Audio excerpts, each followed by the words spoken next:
Hello guys, good morning once again. Dito na ulit tayo sa ating maiksing programa sa ating munting channel sa Wanderers Motovlog TV. Tinitiyak ko kayo ay mag-enjoy sa katutulog. joke. Shout out sa ating mga minamahal na mga organic, no? Hindi man matatawag na solid, sana matatawag kayong mga organic. Okay, so organic followers, organic subscribers, no?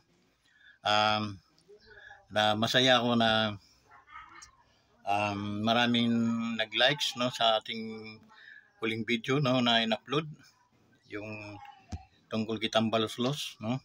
So maraming salamat guys. Okay, hindi naman tayo naninira ng mga tao na hindi kasira-sira din. Okay? Dahil ang ating programa ay kinakalampag natin yung mga taong kumakalampag din ng walang kadahilanan sa ating Vice President at saka sa ating Presidente. Magandang samahan ng unit team, ang kanilang samahan bilang Presidente at saka Vice President. Bibihira mangyari ito this entire dito sa Pilipinas, no? So mayroong pagkakaisa ang ating presidente at ang ating vice president. Okay? Tapos may mga taong mga kontrabida papasok, no, para at least lang sirain ang nakakainis pa kamag-anak pa ng ating pangulo. So ang pangulo, naaawa ko kasi gaano kasagit yon para sa kanya. Okay? Na jajabugin niya yung kanyang. Ngunit kung mapapansin din ng ating Pangulo, mag-usap sila ng kanyang kapatid, no, si Senadora Amy. Doon nila mapapag-usapan na talagang ganyan. Okay? Dahil noon pa man sa kapanahunan ng ama ni Pangulong Bongbong, ganon din nangyari dyan sa mga okay? Sa kanilang mga kapag-anak dito sa Kalitihan, no? Hanggang sa umabot sa Maynila, umabot na sa karoon na ng mga papel. Dati mga papel di hapon lang yun sila, kaya parehas lang sa amin ang mga buhay ng mga yan. Okay? Ngunit mapalad sila at nagkaroon sila ng tiyahin na asawa ng ating presidente. Okay? So yun. Ngunit nakikita natin na kung susuriin natin, no, sa umpisa pa lamang, puro pa nga abuso ang mga inaabot. Hanggang nito, hindi naman alam ni Pangulong Bongbong na madidestiny siya sa pagiging siyang presidente dahil siya nasa kalabuan at yan ding mga kamag-anak na yan, hindi rin alam na ganyan ang magiging destiny ng ating Pangulong Bongbong, no? Kasi sa hit ng mga tao na blason, na bulag ng mga dilawan, okay? Walang pag-asa ang ating Pangulong Bongbong na makaano. Ngunit may mga taong ginamit para maging isang instrumento para makaakyat sa tugatog ng pagpapala ang ating Pangulong Bongbong Marcos. Sa hirap ng dinaanan ng ating Pangulong yan, dumating siya sa puntong hopeless, yung wala talagang pag-asa. Bakit? Lahat, karamihan, almost 70 to 80% ng mga tao ay galit sa kanilang apelyido, sa kanilang mga anino, sabihin na natin. Hindi natatapos ang paninira hanggang sa dumating ang punto na tatakbo na, ang dumating sa puntong siya hinila ang kamay ni Pangulong Bongbong para maging isang katunggali ng isang presidente. At landslide yun guys. Okay? Talagang dinaig nila yung mga dilawan. Parang minani-mani na lang nila yun. Okay? So yun, nang kapanahon ni Pangulong Rodrigo Duterte ay inishoot sa balde, sa Unodoro, yung walong mga kakampi ng Dilawan. Hanggang sa susunod, medyo nagkalabo-labuan na kung ano-ano ng kulay ang ginamit ng kalaban. Itsapuiran na kunwari yung dilaw. Pero bawat tae, dilaw rin naman palagi. Kaya hindi manual. Kaya nangyari, shoot siya onodoro pa rin. Pangatlo, huwag niyong sabihin na pangatlo mananalo pa rin kayo. Masasaktan lang kayo, baka kayo mag-isip pang magbigti dahil sa inis na baka mayroong pang umabot sa zero. Ni isang butoy wala. Akala niyo sa mga kamag-anakan ninyo ay ibinuto kayo, yung pala yung ibang binuto. Yung alam nilang tunay na maglilingkod sa ating lipunan. At upang umangat ang antas ng buhay ng ating mga kababayan. Baka magbigti kayo na itong pangatlo na ninyo talagang baka magbigti na kayo. Bakit? Umabot na sa inyo yung wala na talagang bumuto ni isa. Nagtataka ko, asan si pinsan? Asan si aking, ay wala po pinsan, doon kami sa kawila ako na alam namin na wala pong kapag-asa sa inyo. Patawad po. So yun. At darating na rin ang panahon na nakapusas na lahat yung mga nagtatago sa anino dyan sa Senado at saka sa lower house, no? Yung Speaker of the House, sinabi ko na sa iyo, tambalos-los, unahan mo na. Huwag nang kasi masakit din yun para sa inyo na kamag-anak ka at bigla kang nabulyawan at bigla kang napalayas. Unahan mo na para hindi halata.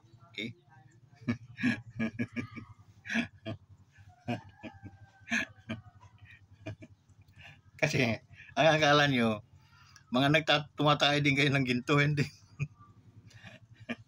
Hindi kayo ganon.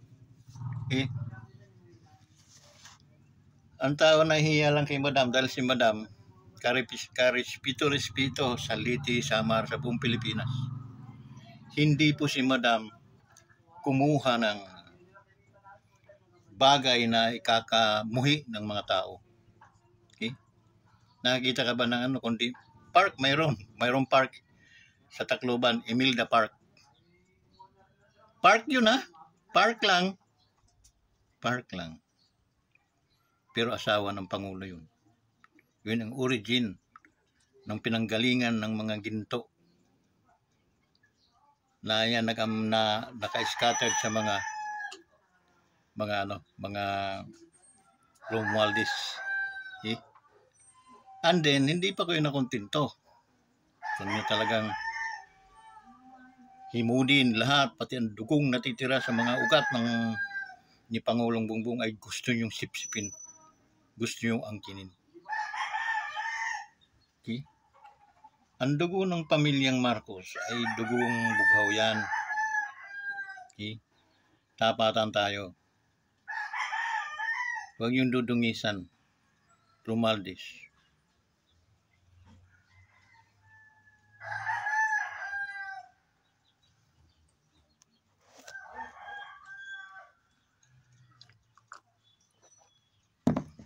Kayo nakuha niyong magpangalan ng airport. Airport pag nag-uusapan natin.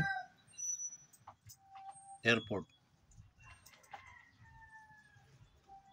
Dito sa atin, from Visaya to Luzon, may nakita ba kayong Emilda Airport? Di ba wala?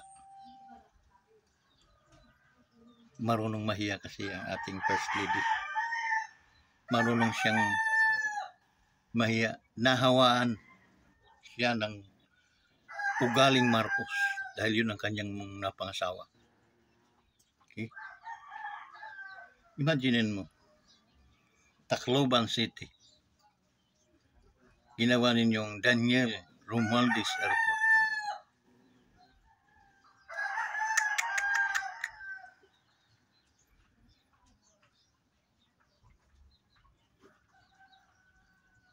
Tapos, aring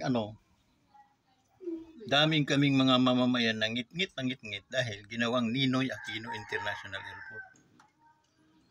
Kasuka-suka. Okay? Kasuka-suka. At yang sa inyo, hindi rin ba kasuka-suka?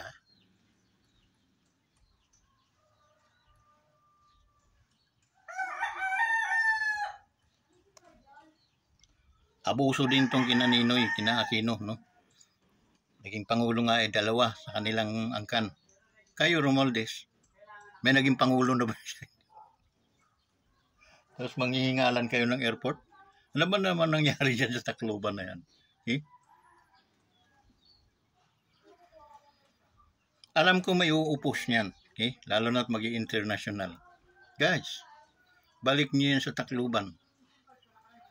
International Airport. Owned by government of Tacloban. Owned of the government of Philippines. Okay? Hindi dapat pinapangalan sa pangalan ng ano ba yon? Siya ang gumastos niyang airport na yan? Siya naman siya kukuha ng pera.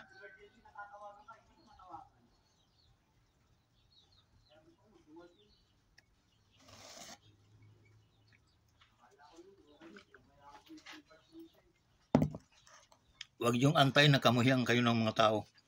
Okay? Yan sa Samar Leyte. Okay. Maraming uupos niyan. Pustahan tayo sa mag-aaway-aaway yung dyan. At ang mananaig, yung dapat manaig. Okay? Hindi dapat yan ninyong kinukuha. No? Yung atensyon o ano. Na may airport. Uy, may airport. Tapos pilido ganon. Can afford.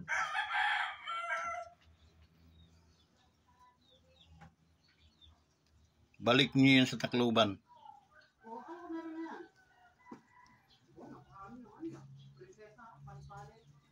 Wala pong dahilan para kamkamin niya ng apelyido ninyo.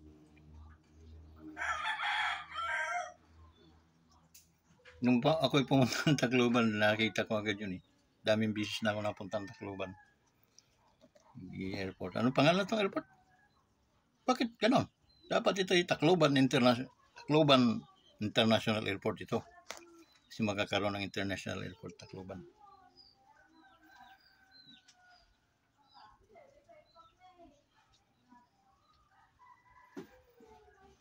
Nag-grab yung ano, tawag nun, credit grabber. Diyos ko dahi. Tama niyo yung mali. Kasi dito sa ano, tatama na rin yung NIA na yan. MIA yan eh. Manila International Airport. Kaso ka din yung pinalitang Ninoy. Ano ba si Ninoy? Bangaw.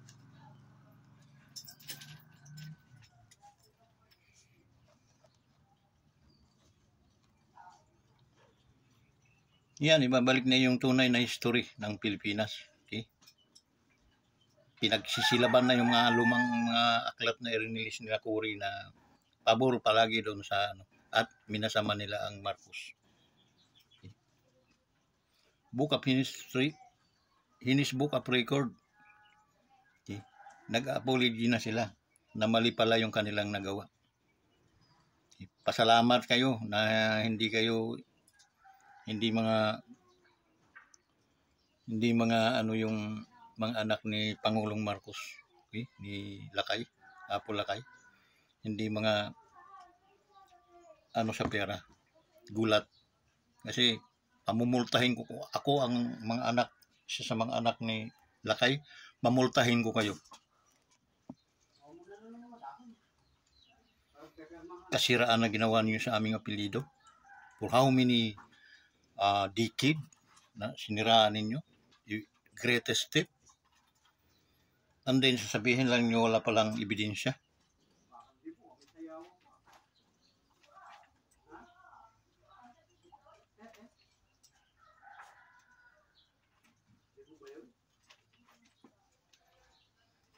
Guys, Shoutout sa ating mga OFW dyan sa abroad, no? Sana matapos na yung gera sa Israel. Then matapos na rin yung gera ng at magpapasko para masaya ang celebration ng Christmas. Okay? Magkakaaway ay magyayakapan. Then makikita mong na-express, no, yung pag-ibig ng Panginoon. Napakasarap, guys. Napakasarap. Instead na gira, ang dami nasusugatan pa ng mga bubog, mananakbo, daming bubog sa kalsada, walang mga saplot, walang mga ang paa. Di kayo nakakaawa yung guys. Mga kabataan, walang makain, walang mainom. Kinaawa ng ganun. Gira pa rin talagang kagustuhan ninyo. Dito, tingnan nyo ang YouTube ngayon. Tahimik yung mga garapal na mga taong nasa gobyerno na gustong gera ng gera. Tahimik. Wala kang manong may nag-react dyan na, makisama na tayo. Ay, paano at least, sama-sama na. Wala, guys. Tahimik. Akala ko'y matatapang eh. Bakit na nahimik?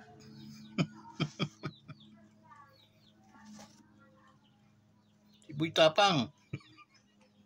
Alam nga na, Boy Tapang.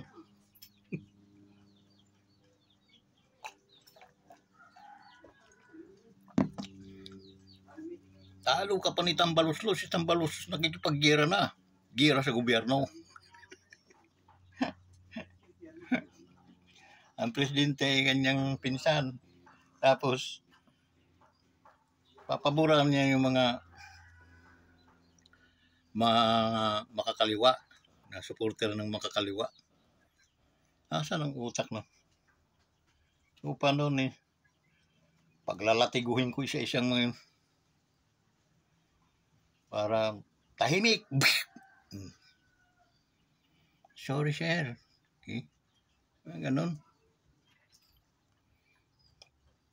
Pinsan ko yung presidente. Tapos kayo ay mga kalaban ng gobyerno. Tapos yung perang ginagamit nyo, pera ng gobyerno. Diba? Masama. So, yung guys, no? Marami tayong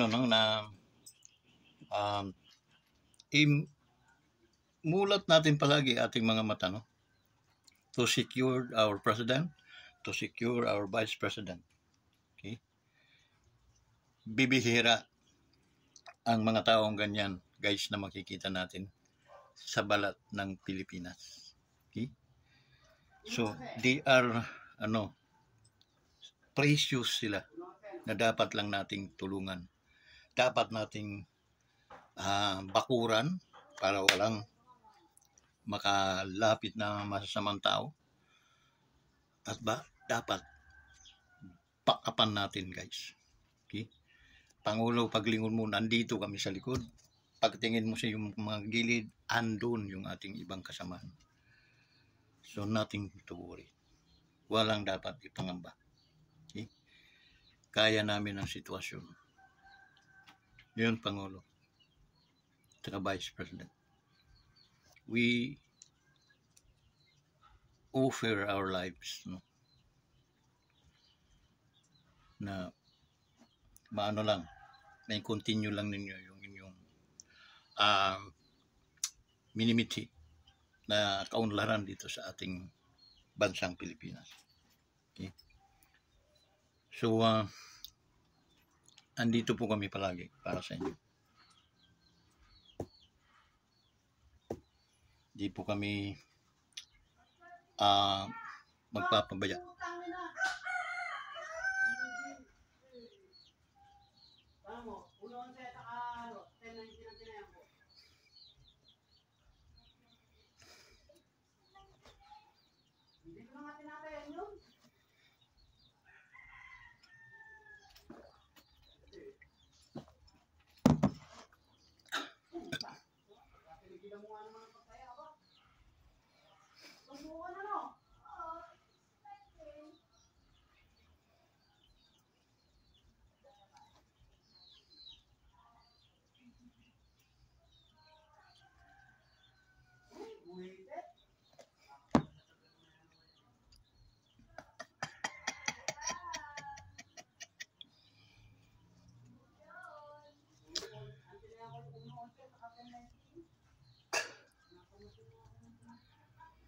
So guys, shout out din sa ating mga kasundaluhan, no? Ingat sa bawat operasyon.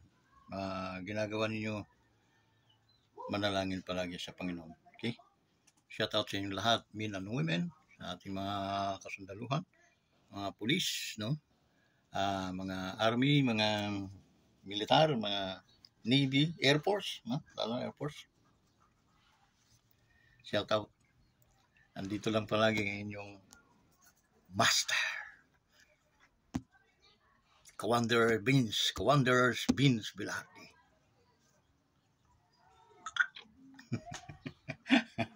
Ating alam niyo mga kasundaluhan ay aking mga aking mga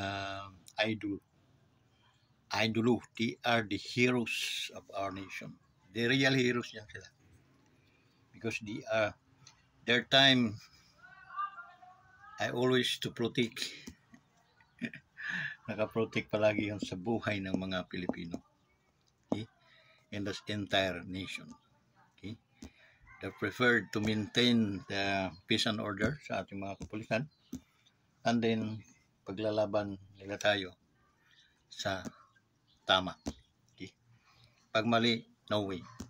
Pag tama, yes. Okay? Yan guys. Yung mga Taclobanon, no? Pasensya na kayo kung najajabog ko yung kung kinamumuhian ninyo yan sila or sila ay inyong kayo ay mga follower nila, pero kayo na rin ang pwede po kayong sumali dito sa ating YouTube channel. Pwede po kayong mag-comment. Okay, mag-likes lang kayo. Yun lang ang patakaran natin, mag-likes. Lalo na kung kayo ay magsa-subscribe, no? So yun guys. And then mag-comment kayo kung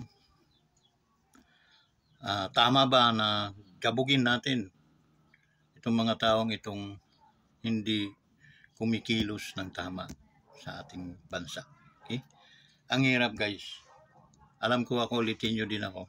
Pero hindi naman pwede yun guys na isulitin nyo tayo. Pababayaan natin kahit maling mga they're doing wrong. No?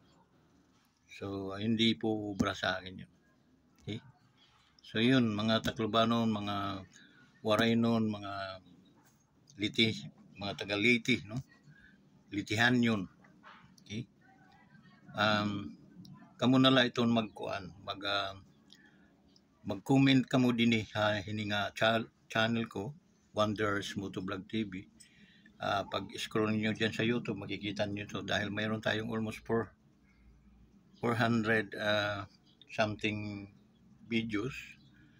So madali niyo makita sa dami ng videos natin na nakaano diyan sa natin sa YouTube. Mag-subscribe lang kayo, then comment. Okay? Lang niyo kung mga tagasan kayo para alam ko. Okay? Para mag-comment, sagutin ko man yung mga comment nyo. At least, sagot na mayroong respeto yun. Okay?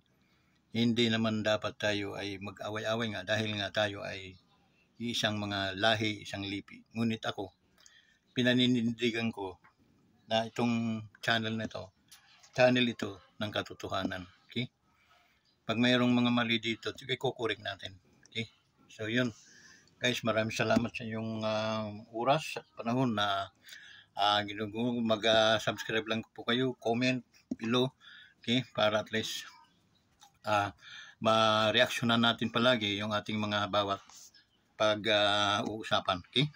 So guys, shout out sa inyo tanan, Daha Samar, Leyte, so, no? Dina Southern Leyte. Okay? Dida Tacloban. Okay, shout out sa nga tanan dida.